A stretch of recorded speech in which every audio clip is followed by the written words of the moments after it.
ምኽሪ ፈላጥ ሓንቲ ሰበይቲ ምስ ሰብኣያ እናተባእሰት ምትሽገር እሞ ትገብሮ ምስ ጨነቓ ናብ ኣብቲ ሰፈራ ዝርከብ ፈላጥ ከይዳ ኣነ ንሰብኣየ ብጣዕሚ ዝፈቶ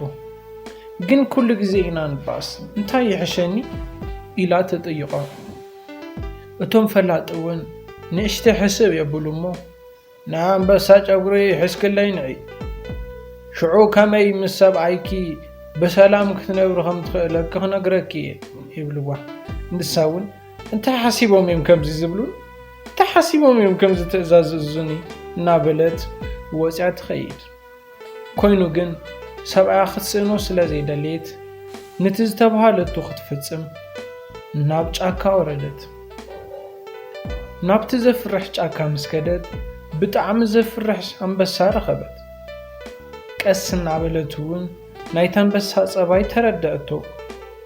ስጋ እውን እናብልዐት ኣብ 3 ወርሒ ነቲ ዘፍርሕ ግርማ ዘለዎ ኣንበሳ ለመደቶ ኣብ ዝደቀሰሉ እዋን እውን ናይቲ ኣንበሳ ጨጉሪ ቆሪፃ ናብቶም ፈላጥ ሰብኣይ ተመለሰት እቶም ሰብኣይ እውን እቲ ዝኣዘዝዋ ሒዛ ብምምፃኣ ተገሪሞም ርኢኺ ዶ እዛ ጓለይ ነዚ ዘፍርሕ እንስሳ ኣላሚድ ከምንባር ዝኸኣልክስ ከመይ ምስ ሰብኣይኪ ምስ ምዕማዕ ኣበይኪ በላሕ ጓል ንሰብኣያ ከም ዝደለየቶ ክትቀርፆ ትኽእል እያ